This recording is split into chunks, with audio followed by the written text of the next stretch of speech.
إلا رحمة للعالمين. وقال سبحانه وتعالى: وما أرسلناك إلا كافة للناس بالحق بشيرا ونذيرا. صدق الله العظيم. إن الله وملائكته يصلون على النبي يا أيها الذين آمنوا صلوا عليه وسلموا تسليما.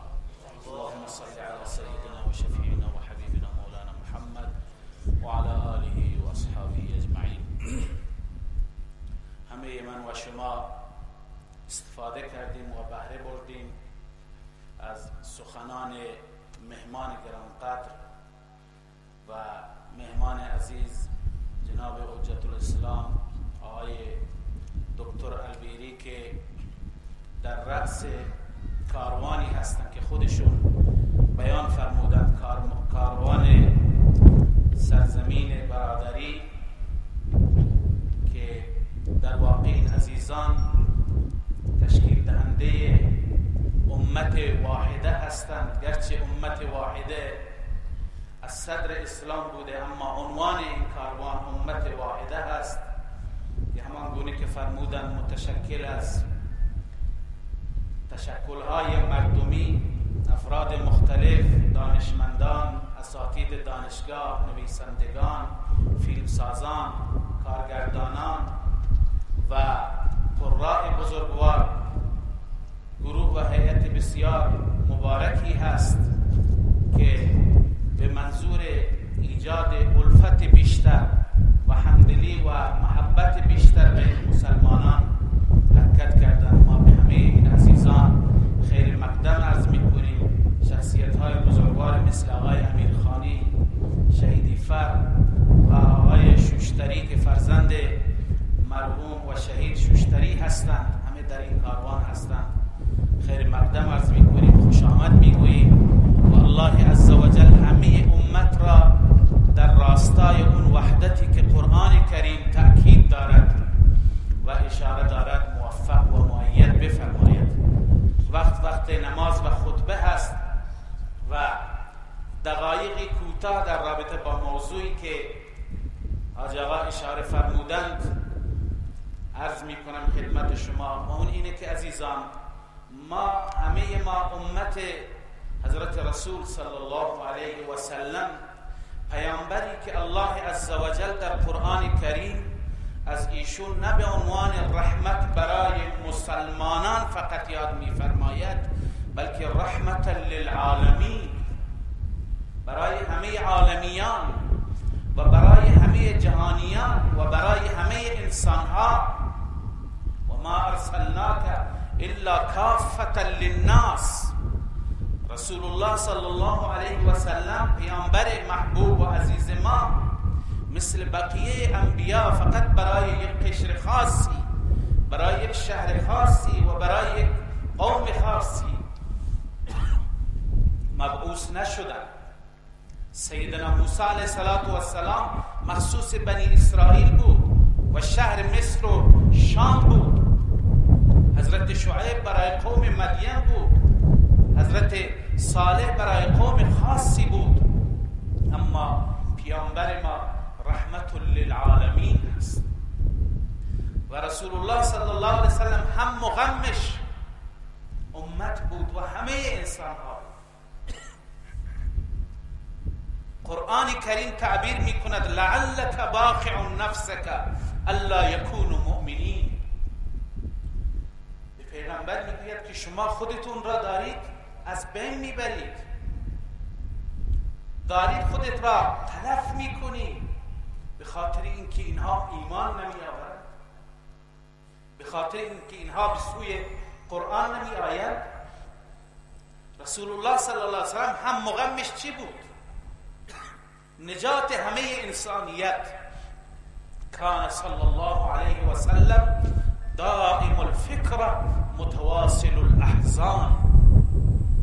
رسول اکرم صلی الله علیه و سلم همیشه در حالت تفکر بود، ناراحت بود، متواصل الاحزان. هرگز غم و اندوه از چهره ایشون دور نمیشد. به خاطر چی؟ به خاطر امت، به خاطر انسانهای تا قیامت، نه انسانهای زمان خودش.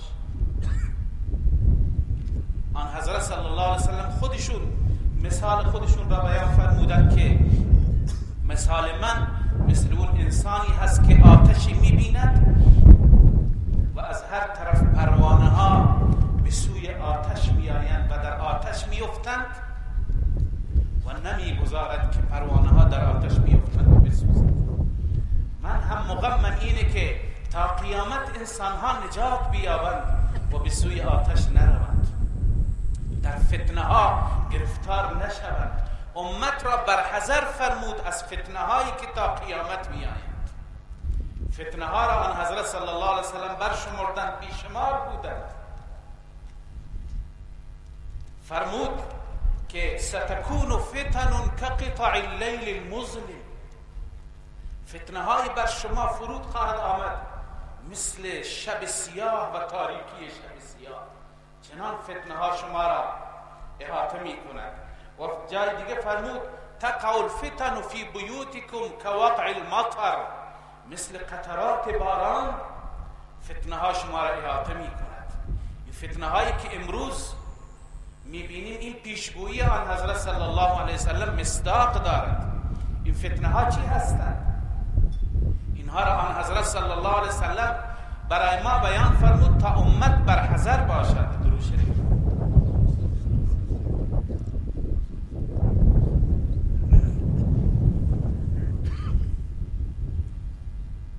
و خود آن حضرت همیشه دعا میکرد اللهم انا نعوذ بك من الفتن ما ظهر منها و ما بطن. همواره از فتنه ها پناه میخواست. فتنه ها زیاد هستند. حضرت حذیفه رضی الله تعالی عنه روایتی دارند 72 مورد از فتنه هایی که رسول الله صلی الله علیه وسلم بیان فرمودند و پیشگویی فرمودند، 72 مورد را نام بردند.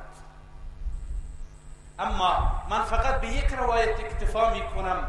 مسلمانان باید به فکر خودشون باشند. اصلش فتنه اینه که انسان چنان مصائب بر انسان بیاید و چنان مشکلات بیاید که انسان تشخیص ندهد حق را از باطل، راست را از دروغ، صحیح را از ناصحیح. چنان انسان ها گاهی در مشکلات واقع می شوند. گاهی فرمود یکی از صورتهای فتنه اینه که دو گروه با هم می جنگند، مشخص نیست که کدوم حق و کدوم حق نیست. حتی حضرت فرمود اذا التقى المسلمان بسیفیهما فالقاتل والمقتول كلاهما في النار. دو مسلمان با شمشیر می جنگند، هر دو در آتش جهنم، هم قاتل هم مقتول. صحابه اعتراض که یا رسول الله قاتل که گناه کرده، مرتکب جرم شده، ولی مقتول چرا؟ فرمود چون مقتول هم تصمیم کشتنش را داشت. هر دو تصمیم کشتن هم دیگر را داشتند. و در روایت دیگه فرمود ان من ورائکم ایاما یرفع فیها العلم و یکثر فیها الحرج. ایامی می آید که علم از بین می رود و حرج زیاد میشه. عرض کردن قالوا یا رسول الله ما الحرج؟ قال القتل، قتل و کشتن انسان. امروز اون امتی که حضرت رسول صلی الله علیه و سلم برایش متواصل الاحزان بود، برایش غمگین بود، برایش اندوهگین بود، هم دیگر را تکفیر می کنند، هم دیگر را تفسیق می کنند، هم دیگر را تفجیر می کنند، هم دیگر را از بین می برند. آیا رسول الله صلی الله علیه وسلم که اولین قدمی که در مدینه طیبه گذاشتند مواخات و محبت ایجاد کردند بین صحابه، بین اوس و خزرج، بین مهاجرین و انصار، از این شرایط به نظر شما آن حضرت خوشنود میشه؟ آیا راضی میشود؟ لذا عزیزان وقتی که فتنه ها برپا میشه و بلند میشه باید انسان به خدا پناه ببرد و از فتنه ها دوری بکند. در روایتی سیدنا علی کرم الله وجهه روایت میکند که رسول اکرم صلی الله علیه وسلم فرمودند هرگاه امت من 15 عمل را مرتکب بشه مصائب مثل کوه و جبال بر اونها میآید. فرمودند یا رسول الله این 15 چیز چی هست که بعضی ها را یادداشت کردن. یکی فرمود که وقتی که انسان ها بیایند و بیت المال را غارت بکنند و هر یکی سعی بکند که هر چی که میتوند برای خودش جمع بکند. دوم، خیانت در امانت، انسان ها در امانت های خودشون خیانت را مباح بدانند.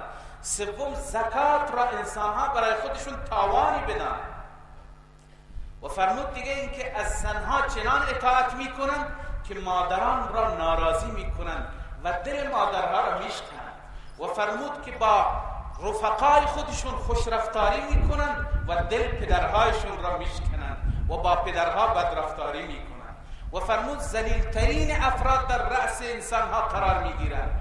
و دیگه اینکه انسانها را به این خاطر احترام میگذارند که از شرشون بیم دارند و میترسند. و دیگه اینکه کثرت به کثرت شرابخواری میشه، شراب زیاد میشه و موسیقی و زنهای خواننده زیاد میشوند در محافل. و فرمود سود و ربا نام تجارت را به خود میگیرد و رشوه نام هدیه را میگیرد و آخر امت اول این امت را لعن میفرماید. اینها مواردی هستند که رسول الله صلی الله علیه و سلم اینها را از فتنه هاشون باید امت از اینها برحذر باشد. یکی از موارد فتنه فرمودن تطفیف زیاد میشه، اینه که در کیل و وزن انسان ها خیانت میکنند، در معامله انسان ها کلاهبرداری میکنند. امروز عزیزی زنگ زد که همیشه در آغاز سال نو و در زمان نوروز خیلی مسافرین از شهرستان ها سفر میکنند، میان به زاهدان. زاهدان جای دیدنی ندارد، اما بعضی از بازارهایش مثل چهارراه رسولی معروف هست و اونجا میروند برای خرید. ولی متاسفانه بعضی از عزیزان و فروشندگان چنان هستند که از موقعیت مسافر که نمیدوند و شرایط را و جنس را و کالا را نمیشناسد سوء استفاده میکند، کلاهبرداری میکند، جنس غیر اصلی را به جای جنس اصلی، جنس ارزان را به قیمت گران. و این همون چیزی هست که از فتن هست، در حالی که اصحاب و یاران رسول الله صلی الله علیه و سلم بعضی بلاد مثل بلاد مالزی و اندونزی که بیشترین جمعیت مسلمانان را امروز دارند یک شمشیر هم اونجا زده نشد. فقط صحابه به عنوان تاجر رفتند، به عنوان کاسب رفتند، اما چنان صداقت، چنان امانت و چنان به هر حال از خودشان خوشرفتاری در معاملات نشان دادند که مردم گرویده اخلاق و عقیده و دین و مرامش نشدند.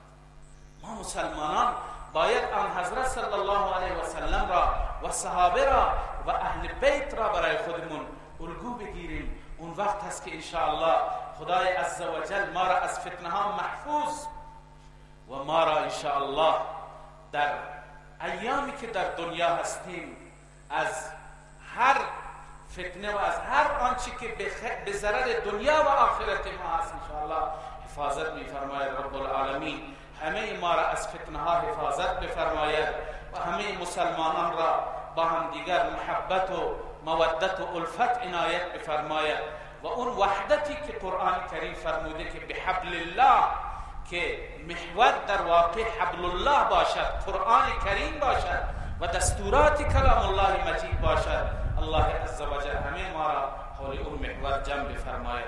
والسلام علیکم و رحمت الله و برکاته.